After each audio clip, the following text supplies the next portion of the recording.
Perkenalkan, nama saya Rivaldi Simanjuntak. Di video kali ini saya akan menjelaskan pendidikan kewarganegaraan dari bab 1 sampai bab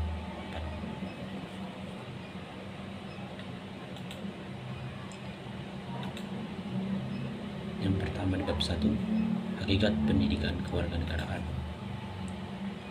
Secara konseptual, pendidikan kewarganegaraan di Indonesia dilaksanakan dalam rangka mewujudkan amanat pendidikan nasional. Pendidikan kewarganegaraan adalah program pendidikan yang berfokus pada demokrasi politik dan diperkaya dengan berbagai sumber pengetahuan lain.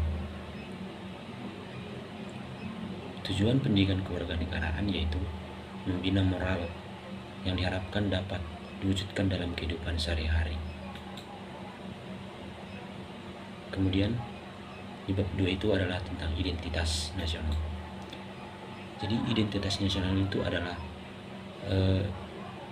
diartikan sebagai kepribadian nasional atau jati diri nasional. Kemudian landasan identitas nasional ini berkaitan dengan konsep bangsa. Pada awalnya istilah bangsa diartikan sebagai sekelompok orang yang dilahirkan pada tempat yang sama.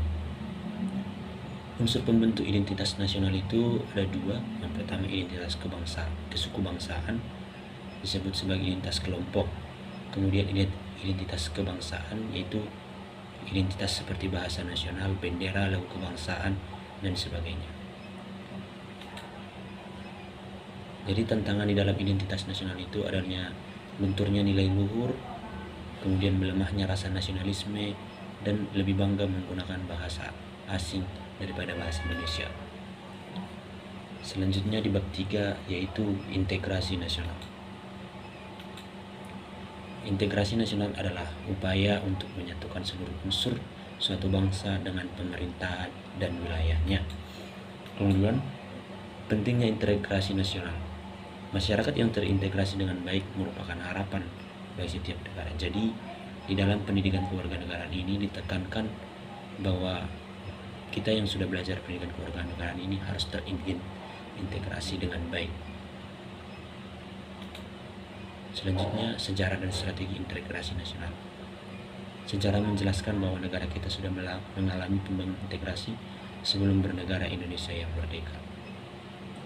Dalam mengupayakan terwujudnya integrasi nasional, ada beberapa strategi yang dilakukan, yaitu asimilasi, akulturasi, dan strategi pluralis. Selanjutnya, pengertian integrasi nasional yaitu dicakup baik dimensi vertikal maupun dimensi horizontal. Persoalan integrasi nasional menyangkut keserasian hubungan antara pemerintah dan rakyatnya, serta keserasian hubungan antar kelompok masyarakat.